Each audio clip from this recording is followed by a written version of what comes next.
家里有很多壁虎，千万不要打死，教你一招土方法，自动灰溜溜地走开了。大家好，欢迎来到我的频道。壁虎是一种常见的家居动物，它们以昆虫为食，对于维持生态平衡起着重要作用。有时，它们也会出现在我们生活的环境中，给人带来不安。了解壁虎的习性是寻找有效驱赶方法的关键。今天详细介绍如何有效驱赶家里的壁虎的土方法。驱赶壁虎方法1：准备新鲜橘子皮。在壁虎常出现的地方点燃新鲜的橘子皮，燃烧的橘子皮发出的刺激性气味会使壁虎迅速逃离。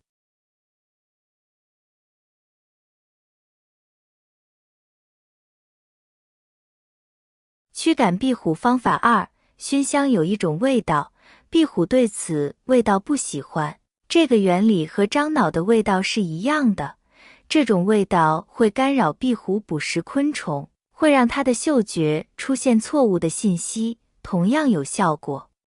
放置熏香的效果，房屋主人会更加喜欢，因为味道不刺激，闻起来香香的很舒服，还会去蚊子呢。驱赶壁虎方法3：摆放鸡蛋壳。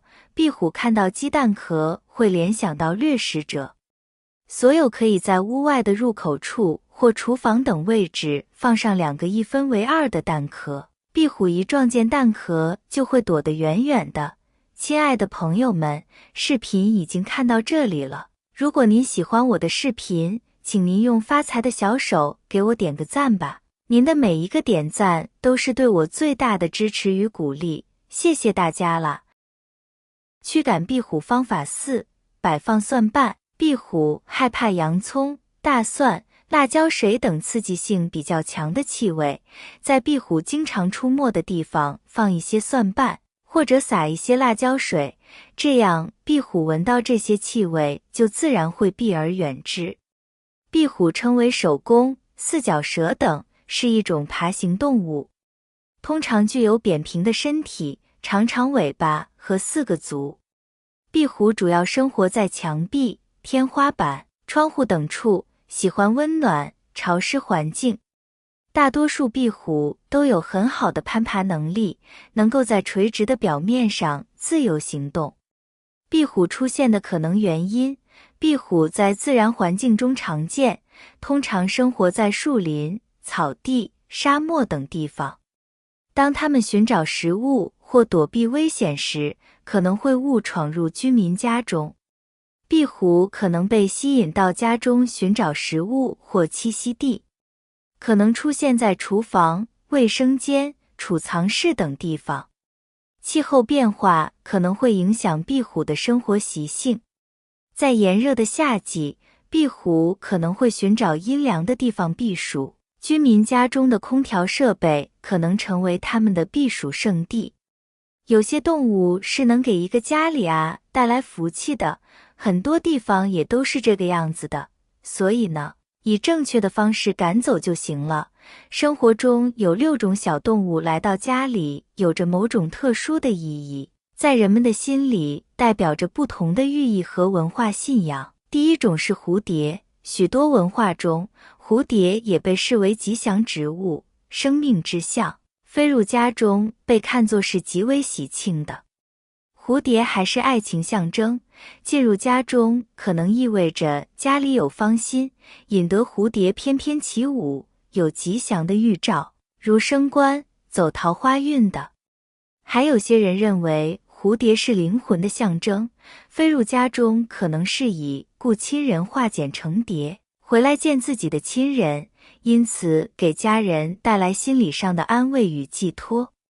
不论如何，家里飞入蝴蝶都可被视为一种缘分，值得我们以尊重和敬畏的心去面对。第二种是蜜蜂，古代蜂蜜是一种十分珍贵的资源，几乎只有达官贵人才能肆无忌惮地享受甜蜜。除了蜂蜜之外，蜂蜡也是制作香水蜡烛的原材料，蜜蜂存在的意义也十分重大。正是因为如此，很多人对蜜蜂都怀有一种敬重之情。如果家里不慎有蜜蜂闯进门的话，还会被认作是好兆头。不仅不会驱赶，还希望蜜蜂能多留下来一段时间。第三种是猫咪。自古以来，人们都觉得猫咪是十分祥瑞的动物。院子里要是来了猫咪，可不要打死了，若影响到生活，就把猫咪驱赶一下。不过有的人则是会拿一些食物来喂猫，猫咪要是不生病，普遍是很乖的。在古代，人们对于猫也很重视，当时人们觉得猫来到家里，财运可能也快来临了。据传，猫咪也有灵气，能够带走家里不好的东西，起到辟邪的作用。但也要清楚，若是想养猫，首先就是不要影响到周围的人，其次也要给猫咪打疫苗，避免它咬伤人。第四种是燕子。燕子在大多数人的心目当中，一直都是吉祥如意、福气到来的象征。燕子在搭窝时也是很有讲究的，它们只会选择环境优越、条件舒适的地方。如果谁家有燕子来了，那绝对是一件大喜事了。人们不仅不会驱赶，还会帮忙给燕子搭窝，甚至好吃好喝供着它们。第五种是蛇。夏天我们都会常见，一看到蛇这个汗毛啊就竖起来了，毛骨肃然挺吓人的。好多人都害怕蛇，尤其是农村更是常见。但是听姥姥说，这个蛇呀是有灵性的动物，一定不能打的。当然，这可能是一种迷信的说法吧。蛇呢，在中华传统文化中被视为小龙，具有吉祥富贵的寓意。蛇进家门，预示着青龙入宅，是大吉之兆，可以保家宅平安，财源广进。一般人见了蛇都害怕，以前家里进蛇，父亲都是毕恭毕敬地把它送走，送到田地里。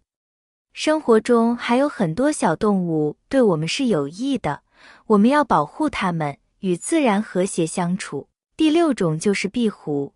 壁虎虽然不会攻击人，但是壁虎的长相着实让人看了有点害怕。它是一种家居昆虫，它们通常在夜晚出来活动，来捕捉昆虫为生。但是我们看到它呀会非常的不适应。我们小学就学到了，壁虎是益虫，夏天能够吃蚊子和那些小虫子，我们不要打死它，可以用合适方法将它们驱赶走就是了。以上就是不能打死的4种动物，不知道您是否赞同？那您还觉得有哪些动物不能打死呢？可以在评论区一起交流一下。家里进了壁虎不要急，也不要弄死它，可以试试以上几个小妙招就可驱赶了。好了，朋友们，如果觉得视频对您有帮助的话，帮我点个赞，加个关注吧。谢谢大家的支持和鼓励，我们明天视频再见。